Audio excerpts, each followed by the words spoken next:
Here's the deal. This morning I got up bright and early and I went and I gave a speech at the local Kiwanis Club. It happens to be the largest local Kiwanis Club here in New Orleans. And why that was important is I got there at around 6:30 a.m. The meeting didn't start to 7 a.m. y'all, but guess what? They were already there like at 6 o'clock, cutting up, having fun. I mean, I don't know when these people woke up, maybe 4 o'clock. But what I'm trying to communicate to you is how happy these people are because they shared a common interest. And this is the topic of this morning's scope. What was their common interest? Well, if they're in Kiwanis, what their common interest is to serve. And most of the serving that the Kiwanis International does has to be centered usually either around children or around feeding the homeless or around clothing the homeless. And so, guys, we still have a lot of needs here in New Orleans, okay? Yes, we've recovered a heck of a lot after 10 years, but we're not out of the woods by any stretch of the imagination. Yesterday, they served 141 meals at a project called Lantern Light. 141 meals to the homeless in about 8 minutes. They got an entree. I think it was chicken. They had bread. They had 2 vegetables, and they had a drink. And it was all organized. Can you imagine? Have you ever been hungry? I'm not talking about, well, I'm hungry, so I'm going to go to McDonald's. I'm talking about hungry. I'm talking about not having any money ever. And so here we are in November, and it's a time to be thankful. So I want to tell y'all a little story of what happened.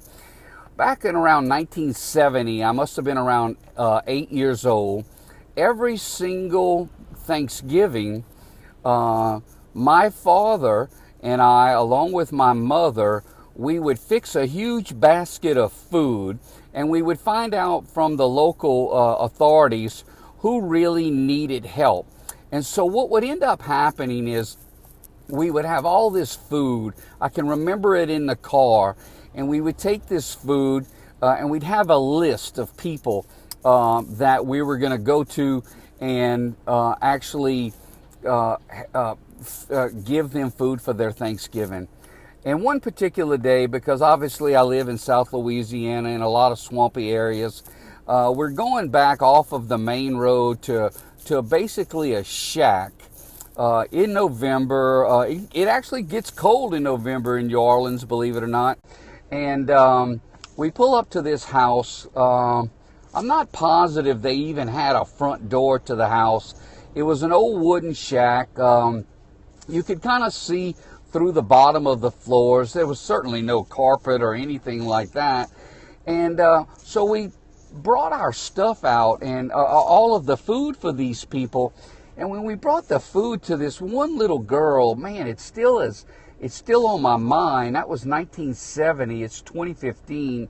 Man, I don't even know how long that was, Boss Beauty. Thanks for the hearts, guys. Please hit your little Periscope man right over there and share this message.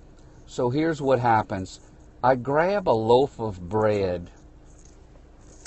Just a loaf of bread, white bread. And I open it up and I give it to her.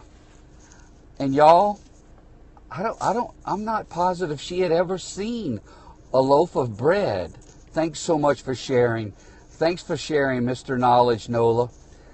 I don't know if a 4-year-old in South Louisiana had seen a loaf of bread. Now, if you're watching this scope, you're so unbelievably blessed it's not even funny. Welcome, B. Jason. Well, what do you mean, Marvin? Well, first of all, only 25% of the world even has connectivity as far as a phone. Do y'all realize that? 75% of the world does not even have communication capabilities. And so you could be living where you think that, you want to get ahead. Well, there's millions of people that wish they had your problems. So what I want to tell you about being in a bad mood, I'm not saying I don't run into bad times. Sometimes I run into bad times every day. Sometimes I get punched in the face verbally if something doesn't go exactly how someone wants it to go. But here's the thing, you can't stay in a bad mood at the same time of helping someone else. And so if you got kids, sorry about this guys, I'm actually holding it. If you got kids that are seemingly ungrateful, then it's time for you to make a huge Thanksgiving basket and call your local council on aging or your local authorities and find out some legitimate names, even if it's only 3 or 4 families that are hurting bad. Okay, I'm talking about legitimately hurting bad. I'm talking about somebody that might even be hurting for a meal. Okay, and pull together a basket, because quite frankly, let's say your budget is only whatever, $50. Okay, well, I would prefer you to spend the $50 going to the grocery store and putting together a Thanksgiving basket than spending the $50 on your kid. I really do. And take the $50 and have the kid work with you. Have your son or daughter go in that aisle and be thinking about, well, what would this family like to eat? Let them think about it. Maybe your kid has a budget. Maybe your kid has a piggy bank account, and ask them if they would like to give $20 of their money, where they go to the grocery store and they pick out $20 of items, and then we go home and we put it in a big old basket, and then your children go with you. Hey Carbon, great to see you again also. That your children go with you to these people's house, okay? And your kids get to smell what that house smells like. Your kids get to see how hard life really is. Now, I believe that's worth $50. You spent $50 this month on something you don't even know what you got for the $50. So that was a lesson that I got, around 1970. And we would always bring these Thanksgiving baskets. Here's another thing. I'm not talking about doing this sort of thing because you need publicity. Do things, give random acts of kindness that are not going to benefit you at all. Okay? Can we just share love today? Can we just hug today? Yes, pay it forward. Yes. If you're in a bad mood, most of the times when someone's in a bad mood, other than being medically and legitimately sick, it's because we're thinking about our own darn self. Okay? If your money's tight, here's the deal. Think about this. If your money's tight, do you really need all the crap that you have in your life? I mean, come on, man. After food and shelter and a few pieces of clothes, come on, man. You don't need all that excess. And so if you're struggling with the pressure of bills and money, well, look at what you can get rid of. Look, whether I drive a Volkswagen or a Chevrolet or a Ford, if you're my friend and I ask you over, it doesn't matter what the hell I drive. And if it matters on what I drive and where I live, I probably don't want to invite a person like you over to my house. Okay? So, if you're in a bad mood, here's what you want to focus in on. Other people. That's the key. If I'm in a bad mood, Marvin says my problem is I need to focus in on other people. Yes. Yes. And when you focus in enough on other people and you share random acts of kindness where you have no opportunity for any personal gain, it is then that you will get out of your bad mood. Life, for me, is about service. Life, for me, is about being others-centered. And life for you won't really begin until you just throw yourself into the lives of others. I tell you what, most of you can get in your car and within 5 minutes see people that already need your help. Okay? It doesn't have to be something glorious. It could be simple. Matter of fact, it doesn't even have to cost money. Give you an example. Let's say you know somebody who's kind of a shut-in. Their own kids don't even come and visit them. Okay? Go sit on the porch with them, 15, 20 minutes. Ask them a bunch of questions and then shut up. Just ask them a bunch of questions and let them talk. Oh my God, that would be so unbelievable. Well, Marvin, that didn't take anything. No news cameras was there. Just go sit with them. Ask them a few questions. How are you doing? Before you retired, what kind of work did you do? What was it like to do that work? Who was your friends when you did that work? Tell me a story. That right there is a random act of kindness, is it not, Amanda? Amanda, welcome to the house. Amanda, although I'm wrapping up this scope, it's a good one. It's a different kind of scope for me. Yeah, so kind. I have chills. Yeah. Amanda, you can go to katch.me/Marvin LeBlanc.